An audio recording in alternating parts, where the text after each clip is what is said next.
here on the East Coast of the United States. Colonel Douglas Macgregor joined us again. Colonel, it's a pleasure, as always. Thank you for spending the time with us. Colonel, I'd like to start with the hot news of the day, and that is the explosion of the Ukrainian dam. Obviously, there's a lot of theories as to what caused it, but let's watch the explosion and watch the water. We can actually talk over it. Can you tell where the explosion came from, Colonel? Well, it's difficult to be certain, but based on the information that has begun to come out, it looks as though this happened within the dam structure. And more specifically, it may have something to do with the electrical works, the turbine inside. Whether this is the result of deliberate explosives or damage that occurred last year, no one knows. But more and more people are concluding that neither the Ukrainians nor the Russians deliberately destroyed this dam. And the concern at this point, from a military standpoint for the Ukrainians, is that it makes their operation much tougher because the flooded areas, specifically on the eastern side of the Dnieper, make it very, very difficult for their forces to move through these muddy areas. And obviously it makes an airborne, not necessarily an airborne, but a river-based assault almost impossible. The larger concern, though, is the nuclear power plant up in Zaporizhzhia. And how does this water affect the nuclear power plant? Well, just before I came on, my friend Chuck Spinney pointed out to me that there were concerns because we don't know if all the reactors are offline. The Russians and the Ukrainians tried to move most of the reactors offline. We think one may still be operating. Of course, water is used to cool the reactors. Will the drop in the water level in the river up near Zaporizhzhia have an impact on the availability of the water? We don't know, but that's a valid concern. A nuclear accident, of course, would be catastrophic. Well, what do Ukrainians use that for? Power, ordinary power for business and for homes? Well, they have, yes, of course. But once the war began and the Russians got control of it, they largely shut it down so that it would not be at risk of running out of control. And what is the body of water from which all this spillage is coming? Well, the Dnieper River, and they created a reservoir with the Dnieper River. In fact, the area that some of your viewers will be familiar with, where that used to be called the Cossack Sich. In other words, it was a Cossack Ukrainian state in the 1600s, was actually where the reservoir sits today. And they used to have an island in the Dnieper River, which was the center of it.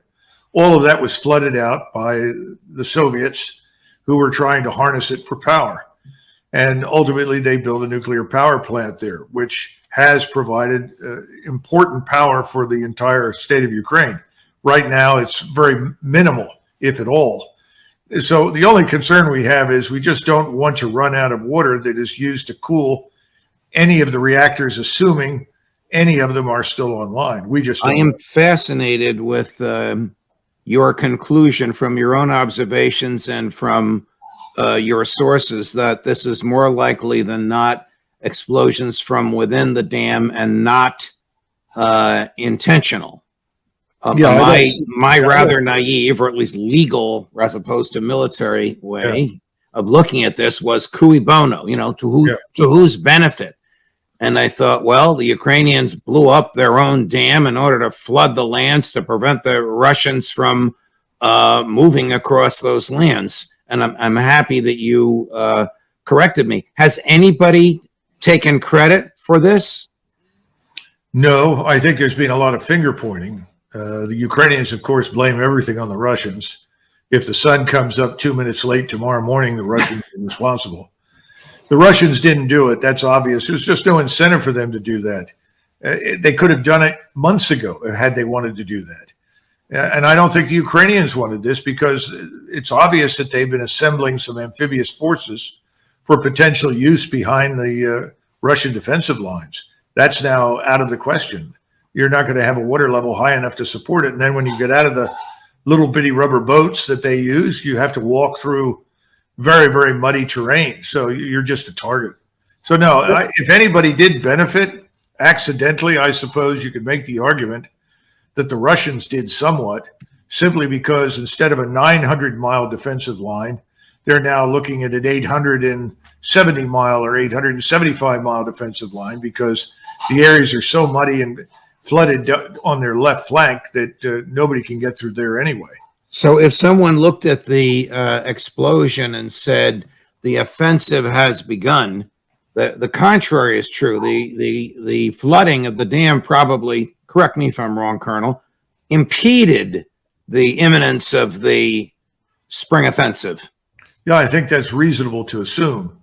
And again, when we talk about the offensive, if I could just digress for 1 second. Sure. If we look over the weekend at the three major attacks along this 900-mile front, the largest being down near Zaporizhia, these attacks were disasters for the Ukrainians. They lost almost 4,000 men, killed and wounded, 54 tanks, 210 armored personnel carriers, 134 trucks, several jet fighters, 2 helicopters.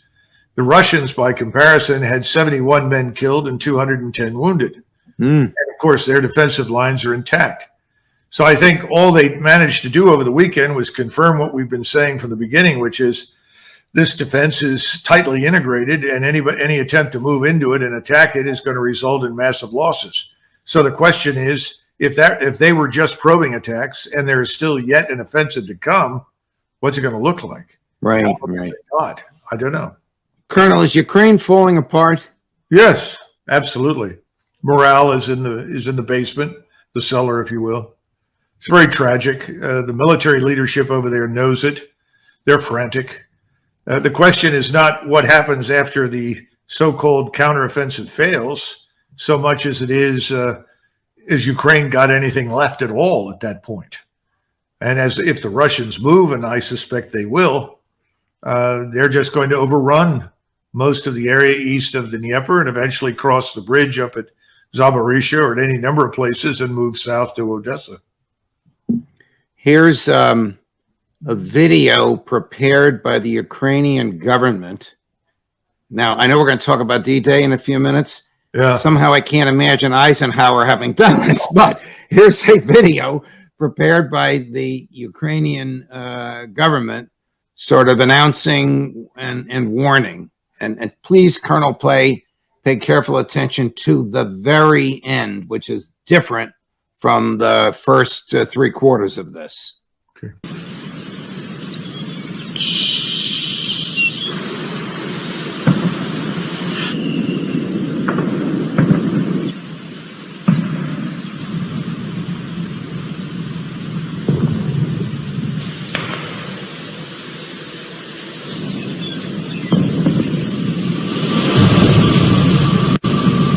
Plan like silence. There will be no announcement that it has started. There you go. What were those jets at the end, Colonel? I don't know. I didn't recognize them, frankly. You didn't recognize them as American F-16s. I'm not saying they are. I'm just trying to figure out. It's very different from the rest, and it would seem to implicate that the spring offensive, in quotes, is going to be an invasion of Russia. I suppose, we could add our aircraft to their arsenal, but then you're running the risk of being at war with Russia, which I don't think even this administration at this stage wants to risk. The rest of it, I'm sure there are Ukrainian commanders in the field that are asking where those troops are and why he can't have them. Why they're in front of cameras with their fingers on their lips. I mean, what does this accomplish, if anything? It's inconceivable to me what they expected to accomplish other than to send the message that somehow or another they're more ready and capable than they are. I mean, those people were all beautifully uniformed. None of them looked like they'd been in combat for any length of time. They were all extremely well fed. Normally, if you've been in combat for any length of time, you've lost weight. Your uniform is worn out. You don't look pristine for the camera by any stretch of the imagination. Even the small arms that were depicted there and the equipment, it's all brand new, clean equipment. So maybe these are obviously not part of the equipment that included 54 tanks destroyed, including some unknown number of Leopard tanks, by the way, that were part of the assault that were destroyed. Colonel, is the Russian army having difficulty gaining control of even the areas of Ukraine that President Putin and the Russian Federation have claimed for years are legally parts of Russia? No, I haven't seen any evidence for that. I mean, the areas they've claimed and incorporated are under control. There are no fifth columnists blowing things up now. They have been penetrated, as we've discussed before. I think the SAS was responsible for the attack on the bridge to Crimea. They may have done some other things, but no, I don't see any evidence. SAS is British? Yeah, the British Special Air Service. That's the equivalent of what we would call Special Operations Forces. And they're very, very good. There's no question about it. And it's very risky to send them behind the lines like that, but they appear to have done it. They may have had a hand, by the way, in the recent drone attacks on Moscow. Can the attacks on Russia, inside Russia, alter the course of this conflict? No, absolutely not. I mean, you're talking about pinpricks. You know, these are just because you manage to get off a lucky shot and kill one person isn't going to change the outcome if you're fighting an entire company of infantry. Well, the same analogy holds for, you're fighting Russia. If anything, it reinforces and reaffirms in the minds of the Russian people the criticality of getting on with this thing and crushing the Ukrainians. I mean, as I've said before, President Putin is the one who's exercised enormous restraint. It would be very easy for him to go before the camera and emote about what had happened and how it threatened the motherland and so forth and justify massive attacks on Ukraine. He didn't do that. He essentially dismissed them and then pointed out that they would continue their strikes in the future. Al Jazeera is reporting, we don't have the actual clip of this or we'd run it. Here's the English translation of what they're reporting. I'm going to suggest that this could have been written by Victoria Nuland, but it came out of the mouth of President Zelensky. Quote, "The destruction of the dam confirms that Russian forces must be expelled from every corner of Ukrainian land." But that, of course, is, I would think, fanciful, impossible, even inconceivable if he's including Crimea. Yeah, I think it was Matthew McConaughey who in a recent film was talking about Fugazi.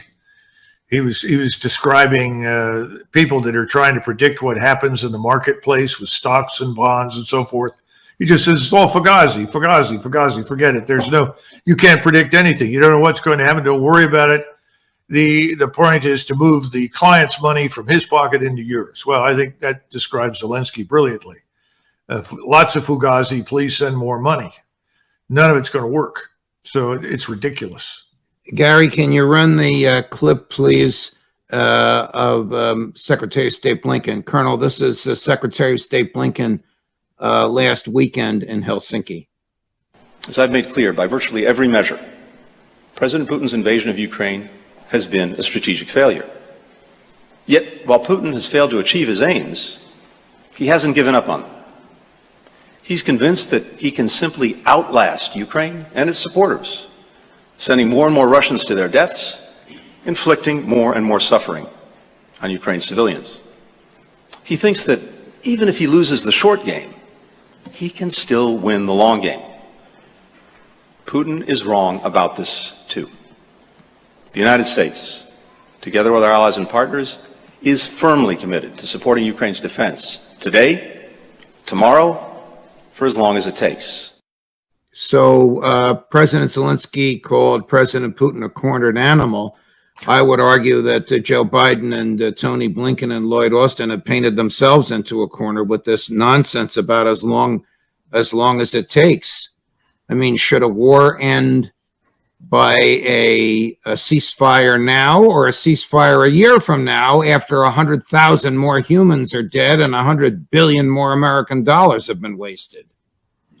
Well, my first inclination is to suggest that Blinken's middle name is Fugazi. But then there's a second point that needs to be made, and that is this inhumanity towards the Ukrainian people. It's inconceivable to me. This is a thing with which I've had a great difficulty from day one. Obviously, nobody gives a damn what happens inside Ukraine to the human beings living there. And that's outrageous nonsense.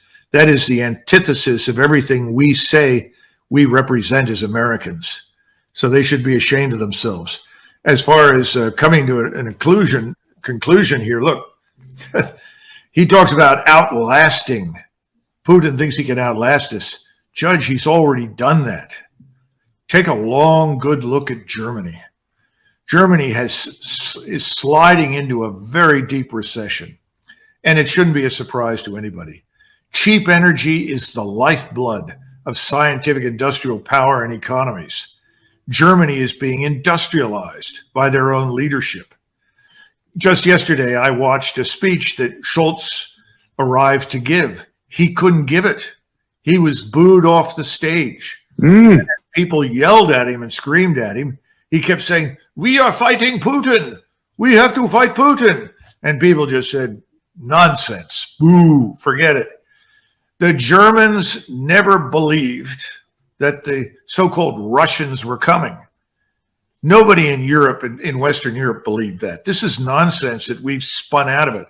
I go back again. If you're going to say that the Russians were incompetent and incapable, then how can they simultaneously be bent on conquering Eastern Europe and Central Europe? It's a lot of nonsense. The whole game is almost up in the West. And I think Germany will be the bellwether. At first, I thought it would be France, but now I'm beginning to think it'll be Germany. I don't see how this Scholz government can last. Is the West tiring of the war? Oh, absolutely. Except for the Biden administration. Well, I don't think that this is an enormous burden for anybody sitting in the U.S. Senate. I mean, I don't see them losing any sleep over how many people die in Ukraine or how much money is wasted on this proposition. But then again, we just saw them sign up for another enormous debt ceiling and continue to pretend that debt doesn't matter. I think we all know that's going to end badly for the United States and the West. So these are just irresponsible human beings in charge in Washington. The question is what we Americans are going to do when the whole thing implodes. And I think it's coming. How significant in World War II was what was set in motion on June 6, 1944, D-Day? Well, Americans are routinely treated to these horrific numbers, and they are horrific, involving Soviet losses during the Second War. When I was in Moscow in 2001 at the General Staff Academy, the historian there briefed me personally, because I asked him, and told me that they had counted 39,900,000 dead, including more than 15 million Soviet soldiers. And he said, we're still counting. The Russians have since changed their numbers. They moved them to 26 million. I think they've now moved it up to 32 million. The truth is it was at least 39 million dead. And we're presented this as evidence for victory. Well, that's not what sealed Germany's fate, contrary to popular belief. We provided something under the so-called Lend-Lease program, thanks to Franklin Delano Roosevelt, that provided enormous quantities of equipment. And if you put that slide up, Americans can see this. This is from Albert Week's book, Russia's Lifesaver, Lend-Lease. And look at all the materiel that we provided. Railroad equipment, trucks, wheeled transport. When the Germans were fighting the Soviets in Stalingrad in November of 1942, they found all of the Soviet troops riding on American wheeled trucks and jeeps. And when the Soviets made films of Stalingrad, they cut out every photograph that showed anything from the United States. Colonel, did we sell this? Did we lend it, or did we give it to the Soviets? FDR gifted everything, which in today's numbers would be hundreds of billions of dollars. The Soviets were never asked to repay a dime. You say FDR. You didn't say the Congress. No, FDR acted on his own. There was no bill passed at the time authorizing FDR to ship anything he wanted to the Soviet Union. In fact, in 1941, in July, the first meeting was held in Moscow with Stalin by Harry Hopkins. And when that meeting was held, it was held by Harry Hopkins only. The U.S. ambassador and the U.S. defense attaché were excluded from the meeting. And during that meeting, the entire Lend-Lease program was set up, and Stalin provided a list of what he needed. For instance, you saw on that chart, petroleum.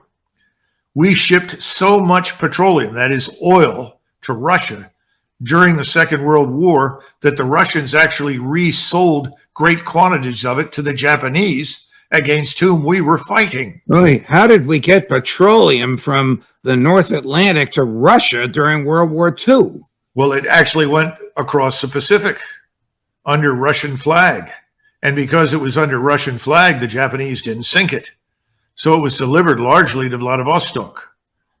See, this is the bizarre history of the Second World War. And, you know, we helped the British as well, and we charged them for everything. And they were effectively bankrupted by the Second World War. And FDR wanted to do that because he was determined to destroy the British Empire. He actually said that he thought the British Empire was evil, but that Stalin's state was not. Oh, my goodness. I guess he never said that to his second cousin, Winston Churchill. Well, Churchill wasn't much help. No. Because Churchill never objected, and Churchill ran his country into the ground.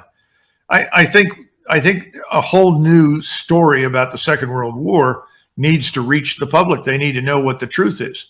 My only statement, the reason I'm concerned about this, Stalin begged us repeatedly to attack in the West. He wanted us to attract 80 divisions of the German armed forces to fight in the West. When we landed at Normandy, the Germans had 40 divisions there, and eventually it rose to higher numbers, 60, 70 divisions. Of course, they were all grossly under strength. Instead of 12,000 or 13,000, there were only 5,000 Germans in these divisions. But nevertheless, the Normandy invasion was critical to the Soviets because once we came ashore, we did draw off most of the best forces that were readily available to fight the Soviets in Poland. Right. And your historians will remember that in June of 1944, and on the 22nd, the Soviets attacked in Operation Bagration. And that attack reached all the way to Warsaw and effectively liberated all of White Russia and took them into the Baltic Littoral and right up to the Carpathian Mountains. In other words, it advanced Soviet national interests, but it didn't help us at Normandy, but we certainly helped them. And we haven't even talked about the bombing campaign. We lost 18,000 heavy bombers, we in the Royal Air Force, penetrating German air defenses. And those bombers did something for the Soviets that no one else could have done. We destroyed the petroleum industry in Germany. We stopped the shipment of oil. By the time the Russians attacked in June of 1944, the average German aircraft had about 2 hours of flight time with fuel, after which it crashed. So one can argue about who won the war. The point that needs to be kept in mind is that without us, without our bombing campaign, I don't think the Soviets would have ever reached Minsk in White Russia. Happy D-Day, Colonel, and thank you very much, as always, for your insight. The history lesson is very much appreciated, and I can tell from the comments, very well received. All the best to you, Colonel. Thank you. Thank you, Judge. Judge Napolitano for Judging Freedom.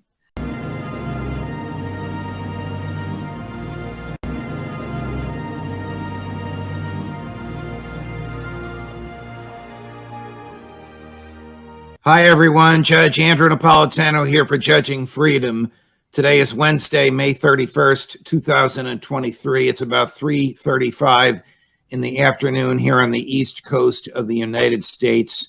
Colonel Douglas Macgregor returns to the show. Colonel, always a pleasure. Thank you very much for joining us.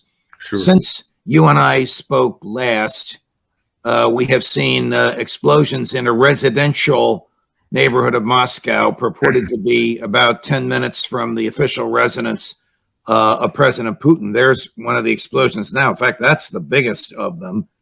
Your colleague, Colonel Tony Schaefer, says that could be 500 to 1,000 pounds.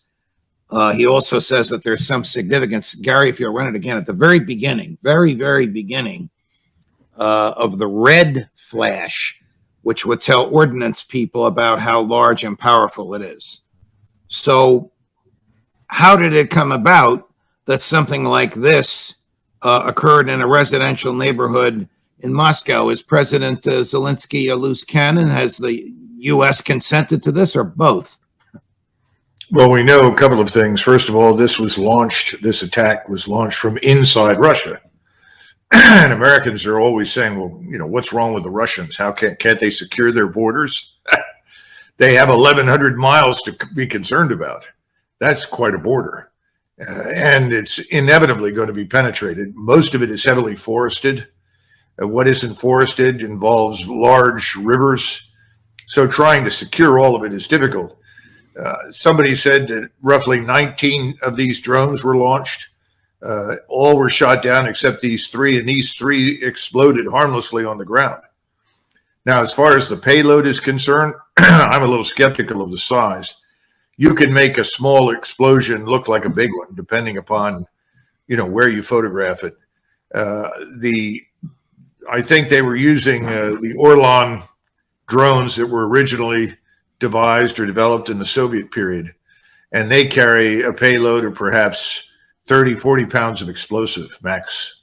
So I have difficulty believing that was a 500 or 1,000 pound bomb. Are the Russian air defenses weak? No, absolutely not. Well, how did this how would something like this get through? If this had hit the president's house, it would have destroyed it, I would imagine. Yeah, well, it didn't come anywhere near the house. It's a residential area, but they seem to have petered out on their own. It may be they ran out of fuel, or they had some kind of problem with the motors, or that it could also be they were jammed, because the Russians have done a brilliant job. They probably knock 300 or 400 Ukrainian drones out of the air every day, thanks to their jamming systems, which are the best in the world. So I don't know, except that I'm not even sure this was Ukrainian. There's some evidence that the SAS is involved, penetrating into Russia and what's SAS, Colonel? Special Air Service. That's the British equivalent of Special Operations. They ultimately, behind the scenes, took credit for the explosion. That was an attempt to disable the bridge between Crimea and Russia. They're very good at this sort of thing. I'm sure that that's a distinct possibility. If they were Ukrainian, they had someone with them that knew what they were doing. If they were Ukrainian, is it likely that American intelligence knew about it? And if the answer to that is yes, is it likely that the DOD or the Department of State or the National Security Council or whoever's giving Ukraine marching orders knew about it? I'm trying to figure out if President Putin would have an argument that Joe Biden or somebody who works for him ordered an attack on his house. Well, I'm sure President Biden would insist on plausible deniability. Well, I wasn't informed, or we did not urge them to do that, something like that. You have to be realistic. Everything they do is based on data that we provide to them. In other words, overhead surveillance, overhead photography, down to the smallest detail. These things are not accidental. So the intelligence support is absolutely, definitely there. But again, plausible deniability. They didn't tell us they were going to do it today, but we knew they were going to do it for weeks. You know what I'm saying? It just doesn't finish. I hear you. Here's Admiral Kirby just a few minutes ago on this very subject. Clarify for us again the U.S. policy here, because it says that as a general matter, Ukraine shouldn't strike inside Russia. What exactly does that mean, general matter? And does Ukraine, a country that's been under attack for more than a year, not have a legitimate right to attack its aggressor back on its own territory? We don't tell them where to strike.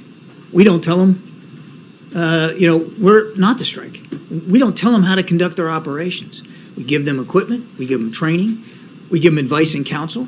Heck, we even do tabletop exercises with them to help them plan out what they're going to do. But ultimately, President Zelensky and his military commanders decide what they're going to do from a military perspective. And they decide what they're going to do with the equipment that has been provided to them and that they now own. All that said, we have been very clear that we do not support attacks inside Russia. and we do not enable and we do not encourage attacks inside Russia. Credible, Colonel? I remember another public figure who said, I feel your pain, but I did not have sex with that woman. Yes. Okay. And we later discovered, oh gosh, surprise, surprise, he had sex with her. So I think this falls into the same category. I would not expect him to say anything else, but I would not impute any integrity to it. I'm just trying to come to grips with the idea that the United States government may have looked the other way or facilitated an attack on the capital of Russia, and whether they have the remotest idea of the ramifications of that behavior. Well, the combination of arrogance and self-delusion is very powerful. Remember, the majority of people that you're dealing with in Washington today still view Russia through the lens of 1994-95. They think they're dealing with a failed state that has a weak economy, a society that is on the verge of revolt. I mean, these kinds of things are widely believed. None of it's true. Anyone else with half a brain understands the economy in Russia is very strong. Russia has the resources and the capability to last indefinitely. They have a huge manpower pool. I mean, we go down the list. It's just not true. But unfortunately, these delusions persist. And then you add this to arrogance. And they think also that we are the same military power that we were in 1991. And judge, we're not. There's nothing we have today that the Russians do not also have. Whatever advantages we once had in many key areas, they're gone. You've seen this clip before, but I can't resist the temptation of running it past you again in light of what you just said about arrogance. Here's Victoria Nuland about 4 or 5 months ago encouraging an invasion of Crimea with American military support. There is a drone base in Crimea where the drones that the Iranians have given Russia are being launched from. There are command and control sites in Crimea that are essential for Russia's hold on all of the territory, including the land bridge. There are mass military installations on Crimea that Russia has turned into essential logistics and back office depots for this war. Those are legitimate targets. Ukraine is hitting them, and we are supporting that. There's the battering ram argument right out of the mouth of the number 3 official in the United States Department of State. Yeah, well, she's telling you the truth. Everything she said is accurate. I obviously don't support the policy position. She would have made a great spokesman for the Soviet armed forces back during the Second World War in 1941, when the heroic forces of the motherland were throwing back the Wehrmacht. We all know that didn't happen. Went on for years. So this is the sort of thing you just take it in. You understand that this person is part of a partisan group of people who are determined to keep us at war, and not just us, but our allies. And they will do anything in their power to sustain this. And if that involves lying, then so be it. Here's another one of those partisans, Senator Lindsey Graham of South Carolina, just 4 days ago, meeting with President Zelensky in Kyiv. Nice to meet you. How are you, sir? We have, I think, this whole meeting. Thank you very much. Thanks, United States, people of the United States, for all big support. Thank you so much. Free or die. Free or die. Now you are free. Yes. And we will be. And the Russians are dying. It's the best money we've ever spent. Thank you so much. Well, now, how reckless is that? The best money we've ever spent is on Russians dying. Well, there are two kinds of fools. There's the harmless fool that tells funny jokes and is self-deprecating. And then there are dangerous fools. This man falls into the second category. He's a dangerous fool. He does not understand what he confronts. He does not understand the consequences of our actions that could ultimately spread to Europe and ultimately to the United States. Russia is not just a great power. It is one of the great powers on the planet. And he doesn't seem to get it. He doesn't want to believe that. He's happy with the delusion and the arrogance. And that's what you saw. Remember, he, at the outset of the military conflagration, advised President Biden in a very public way that Putin should be assassinated. Yeah, of course. Well, look, the Senate is a strange place, Judge. The Senate is the closest thing that you're going to find to fantasy land in politics. It's kind of an Mount Olympus with a circus on it. And people bloviate in it all the time, saying lots of things for which they're never held accountable and which that don't really ultimately involve themselves. They say it for effect. He's one of the best, says lots of things for effect. And he assumes that there's no buck stopping at his door. And he misses the point that dragging us into a major war with Russia would be catastrophic for us, for Europe, for the Russians. But he's one of those people, whether they call themselves neocons or supporters of the military, whatever they call themselves, he really never met a war he didn't embrace. I don't mean personally embrace, but politically embrace. Well, he's a combat lawyer, remember. He served as an attorney in places like Iraq and Afghanistan for brief periods as an attorney on the staff of generals. So he knows all there is to know about war. These people are dangerous because... Did you ever drive a tank in combat? Well, I mean, he just doesn't understand, doesn't get it, and he doesn't think there are consequences for his actions or his speech. He's wrong, and I think we're going to see that in the near future, unfortunately. Here's Deputy Secretary of State Newland again. This is just over the weekend. It's unclear to whom she's speaking. It sounds as though she's speaking to Ukrainian leaders or elite in Ukraine. She may be in the U.S., but perhaps via the computer is speaking to them. But I'm interested to hear your thoughts on what she admits and what she expects.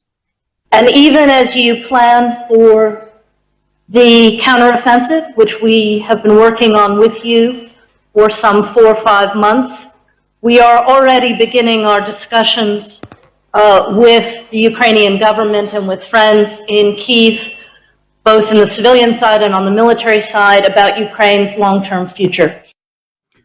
We'll start with the offensive, about which they've been speaking since the wintertime. Spring is almost over. Tomorrow's the first day of June.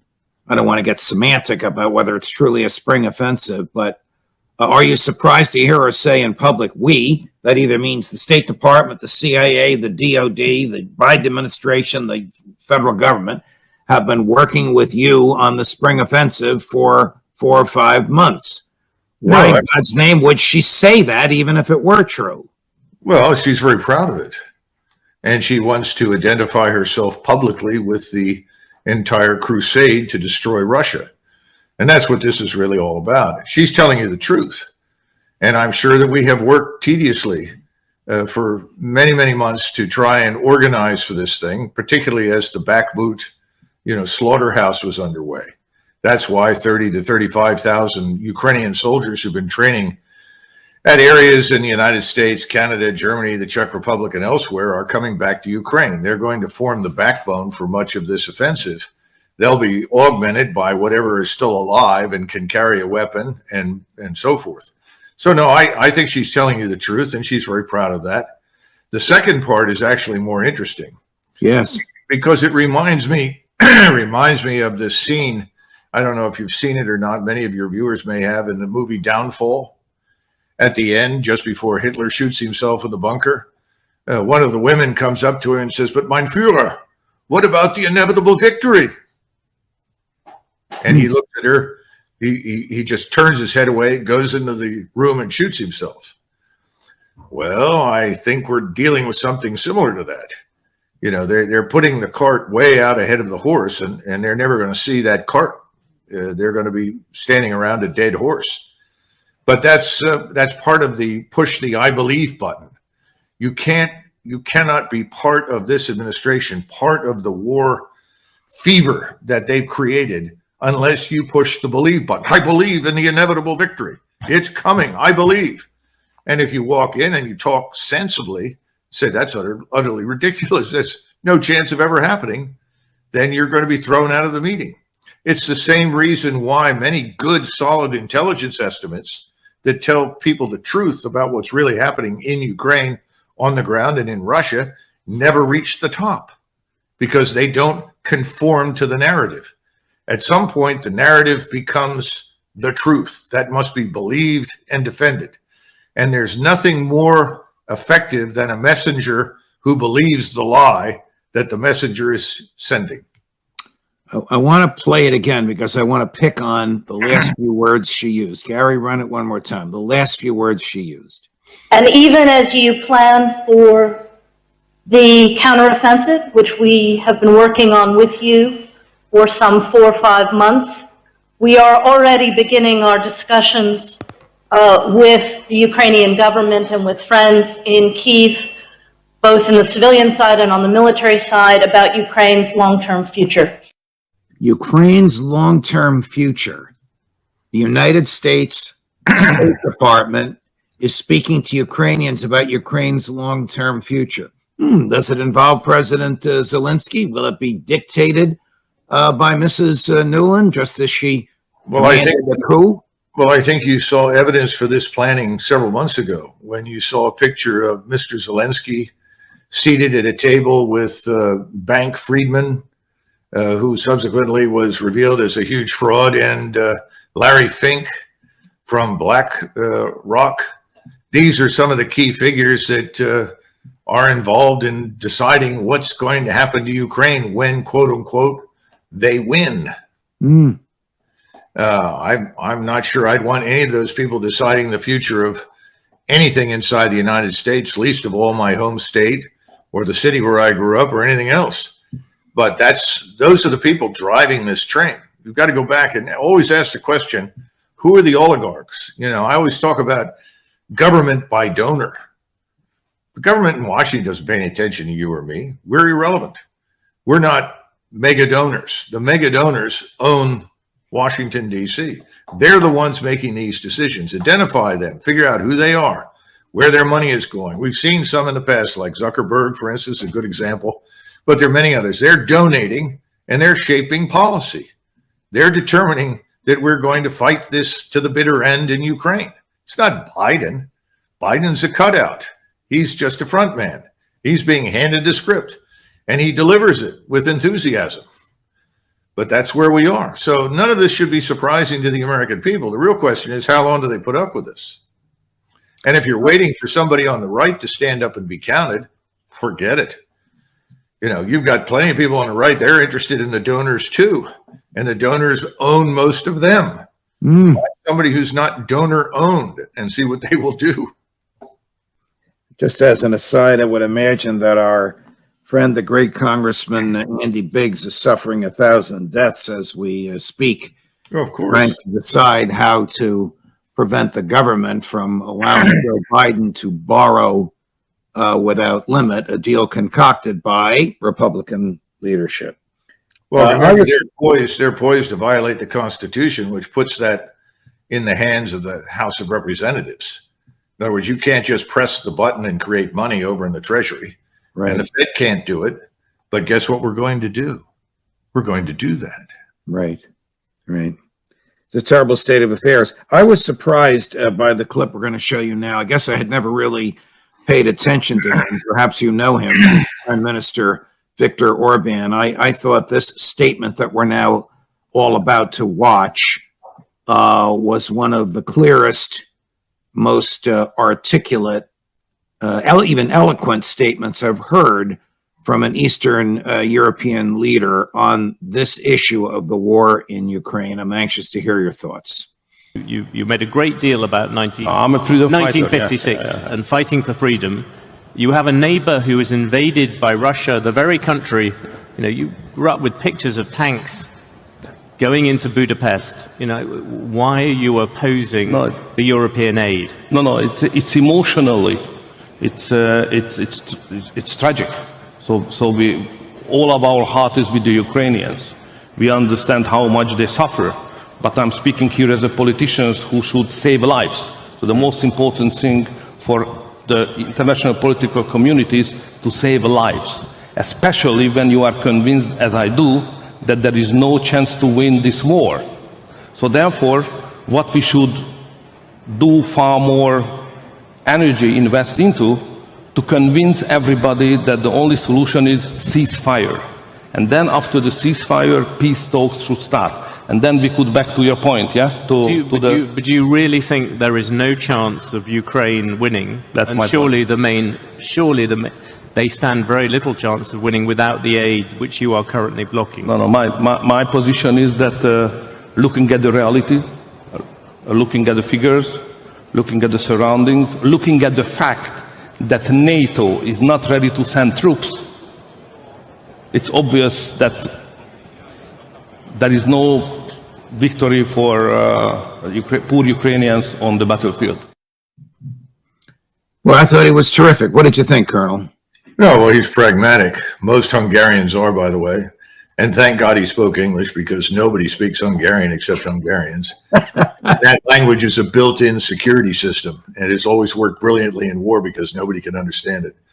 No, Orban's a realist, and he's right. The only thing that I dislike is this comparison of the Soviet era and the Soviet state that existed 80 years ago and what exists today. They are not the same. And the rationale for intervention has nothing to do with the thinking and mentality of the Soviet Union. But that was a British, ostensibly an Englishman, and they are all drunk on this notion that Putin and Russia is the Soviet Union. So that's why he prefaced his remarks. But no, the Ukrainians have no chance of winning, and nobody in Europe is going to send any troops. And we've been saying that for a long time, Judge. Hasn't made any difference.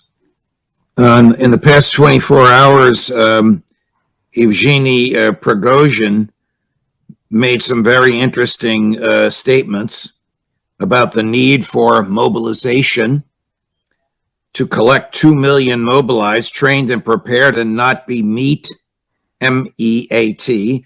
And until we mobilize, we will not win the special operation. Sounds like yet again he's making a very strong statement intended to reach the ears of President Putin. And some of the stuff's a little terrifying. The country must go to a state of war, and society must be mobilized, ready that it will be necessary to live in these conditions for a long time to come.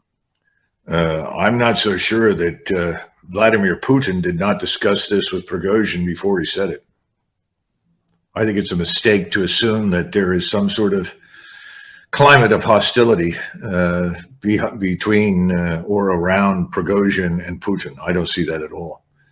I think this is very serious, and I think that it's a response to us. Every time the Russians have evinced any interest in a negotiation of any kind, we've refused it categorically. We've presented ultimatum after ultimatum and insisted that unless the Russians pull out of Ukraine completely, not just Ukraine, but the new borders from 1957, which were never Ukrainian, and then ultimately humiliate themselves and bow down and beg for forgiveness, there can be no peace. I think Putin and his colleagues have finally come around to understanding this reality. I don't think they wanted to believe it. It's true. So if it is true, and you take, for instance, the recent announcement where President Biden said, well, we should send the Ukrainians ATACMS. These are the Army Tactical Missile System that reaches out 200 miles. Still delivers a relatively small warhead, but it's nonetheless a good-sized warhead that can do a lot of damage. We said from the beginning that we were not going to provide these kinds of long-range strike weapons to the Ukrainians. Now, all of a sudden, we're going to do it. If you are a Russian and you're listening to this and watching this, you reach the inevitable conclusion that we are escalating. Every time we make an announcement, every time Biden speaks, the war escalates. Remember, if you go back to the beginning, we're not sending tanks. We're not going to send any aircraft. Whatever we do send is going to be for defensive purposes. All of that is gone, and everything now is one-upsmanship. We're going to send F-16s. Of course, the F-16 is useless without AWACS and a significant ground infrastructure, but suddenly we're going to send F-16s. Pretty soon somebody's going to say send F-15s, I suppose. And oh, by the way, now we're going to send ATACMS that reach out 200 miles.